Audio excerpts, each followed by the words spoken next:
Baik, bismillahirrahmanirrahim. Assalamualaikum warahmatullahi wabarakatuh. Waalaikumsalam warahmatullahi wabarakatuh. Kami di sini dari kelompok 11 akan menyajikan materi tentang hakikat materi dan pesan dakwah oleh kami. Yang pertama saya beranggotakan Diogo Rodavi, kemudian ada teman saya, ada Kavi Reswara, dan yang ketiga ada Muhammad Primasyah Setiawan. Yang di sini kami ingin mengerjakan tugas ulangan tengah semester. Next.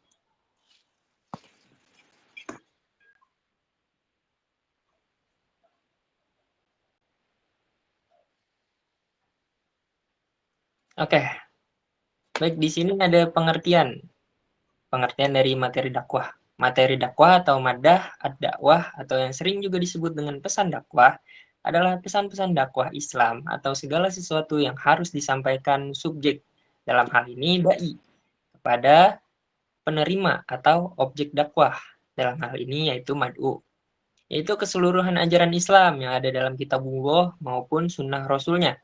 Pesan-pesan dakwah yang disampaikan kepada objek dakwah adalah pesan-pesan yang berisi ajaran Islam, meliputi bidang akidah, syariah, seperti ibadah dan muamalah, dan akhlak. Oke, next.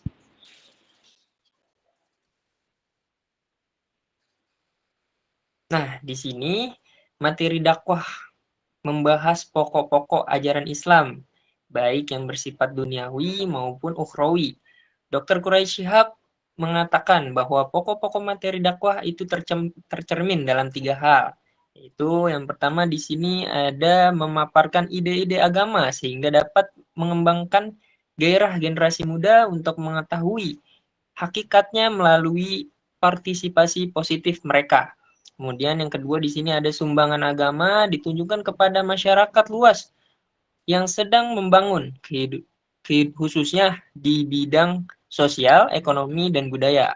Kemudian poin yang ketiga di sini ada studi tentang pokok-pokok agama yang menjadikan landasan bersama demi mewujudkan kerjasama antar agama tanpa mengabaikan identitas masing-masing. Jadi seperti itu cakupan materi dakwah menurut Dr. Quraisy Shihab. Oke, next.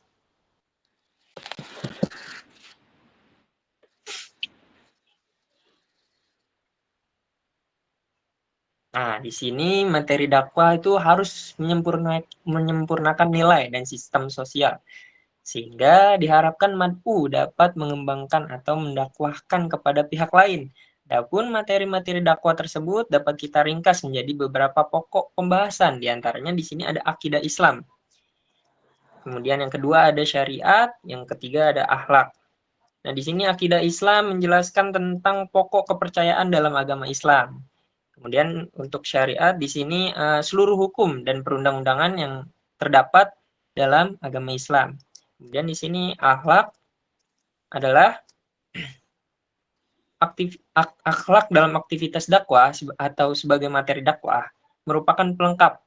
Jadi pelengkap untuk kedua poin sebelumnya yaitu akhlak, yakni untuk melengkapi keimanan dan keislaman seseorang. Seperti itu. Lanjut.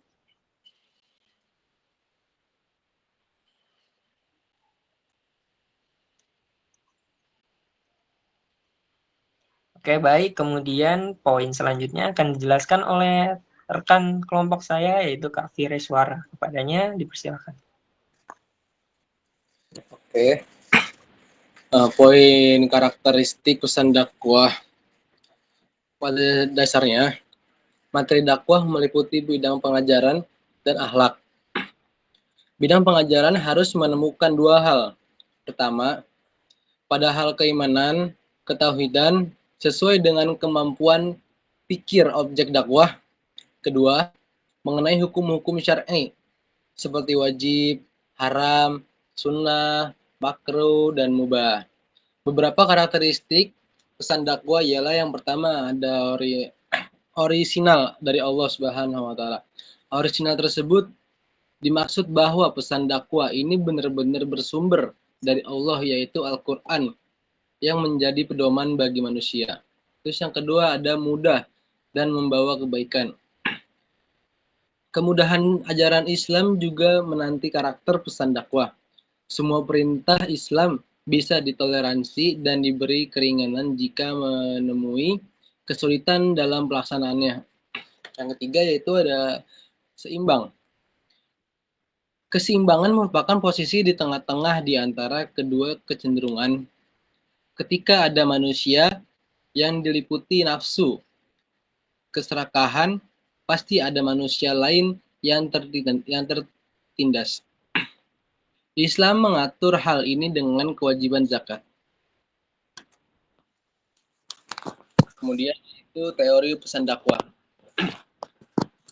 Teori pesan dakwah bisa dilakukan dengan mengambil teori-teori yang akan dalam ilmu komunikasi atas ilmu sosial lainnya.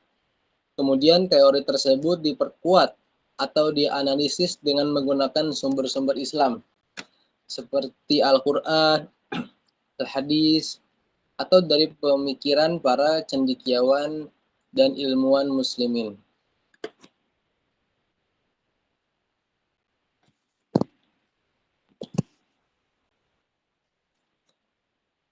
Nah, kemudian itu ada teori namanya retorika. Teori retorika itu merupakan teknik penyampaian pesan paling banyak digunakan dalam dakwah Islam dan telah memiliki sejarah yang panjang. Retorika menjadi seni untuk menyampaikan pesan secara efektif, khususnya seni berpidato. Yang kedua adalah teori hermeneutika. Teori hermeneutika selain membangun sikap kritis mad'u, terdapat pesan yang disampaikan. Teori ini juga bermanfaat dalam pengemban pesan.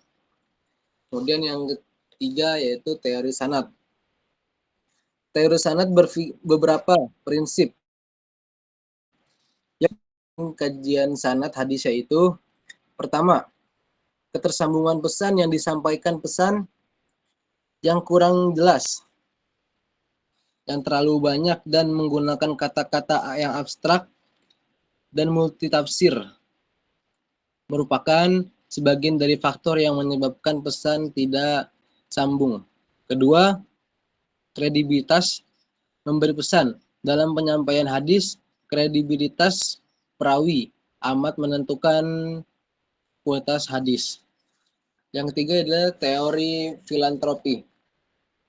Teori filantropi sebagai teori pesan dakwah dapat dilakukan melalui cara-cara sebagai berikut. Yang pertama, membangun prestasi yang positif di masyarakat tentang peran dan efektif. Dari perilaku kedermawanan bagi kemajuan dan kesejahteraan masyarakat. Yang kedua, mempraktikkan dari memberi contoh kepada masyarakat tentang pelaksanaan filantropi yang sesuai dengan ajaran Islam. Kemudian yang ketiga, membentuk lembaga filantropi sebagai wadah untuk mengelola dan mendistribusikan hasil penggalangan dana secara profesional. Yang keempat, membuat strategi dan program yang menarik sehingga masyarakat luas tertarik untuk berpartisipasi dalam program filantropi. Kemudian yang terakhir itu adanya kerjasama yang baik antara dai dan filantropi dan antara lembaga filantropi sehingga masyarakat lebih mengenal dan memahami konsep filantropi dan aplikasi dalam meningkatkan kesejahteraan masyarakat. Kemudian akan dilanjutkan oleh Prima.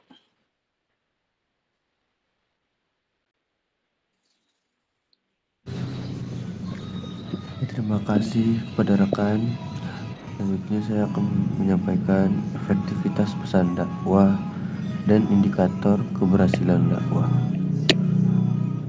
Aktivitas dakwah dikatakan berhasil atau efektif manakala pesan yang disampaikan oleh dai kepada mad'u dapat dipahami secara menyeluruh dan diungkapkan secara tindakan yang nyata. Next.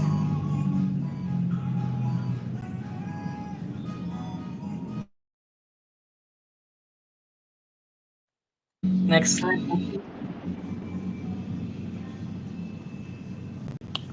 Nah, kegiatan dakwah ini akan berjalan dengan lancar tanpa adanya pemimpin. Sekurang-kurangnya ada dua badan resmi yang dapat dijadikan benteng untuk bisa berdirinya dakwah dalam masyarakat. Itu yang pertama, pihak resmi atau pemerintah yang bertanggung jawab terhadap pelaksananya, dalam hal ini adalah penguasa.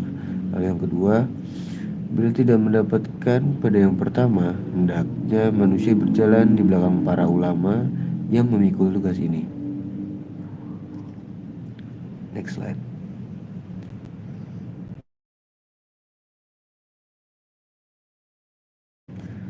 Oke, mungkin itu saja yang saya sampaikan. Saya akan kembalikan lagi kepada Dioga Davi. Terima kasih. Baik, terima kasih kepada rekan-rekan sekalian. Terima kasih kepada Kavi maupun dari Prima juga. Tadi pembahasan yang cukup menarik ya teman-teman terkait dari hakikat materi dakwah atau maddah. Nah, di sini untuk kesimpulannya yaitu pesan dakwah atau maddah ad-dakwah adalah isi atau materi yang disampaikan oleh dai kepada mad'u. Jadi secara umum materi dakwah yang dapat diklasifikasikan menjadi 3 masalah pokok, yaitu masalah akidah atau keimanan. Lalu yang kedua ada masalah syariah, yang ketiga ada masalah akhlak. Lalu kemudian ada karakteristik pesan dakwah yang tadi telah disampaikan oleh Kavi, yaitu orisinal dari Allah Subhanahu wa taala, kemudian ada seimbang dan yang lainnya. Ada teori pesan dakwah. Tadi telah disebutkan juga oleh Kavi dan dijelaskan, yaitu ada teori retorika, kemudian teori hermeneutika, kemudian ada teori filantropi, dan yang satu lagi ada teori sanad. Seperti itu. Kemudian tadi aktivitas dakwah dikatakan berhasil atau efektif manakala pesan yang disampaikan oleh dai kepada mad'u dapat dipahami secara menyeluruh dan diungkapkan dengan tindakan nyata. Seperti itu. Mungkin itu saja yang dapat kelompok kami sampaikan. Terima kasih kepada teman-teman sekalian. Khususnya terima kasih kepada dosen pengampu mata kuliah Filsafat Dakwah, Dr. Andes Studi Rizal LKMA. Kami pamit undur diri. Wassalamualaikum warahmatullahi wabarakatuh.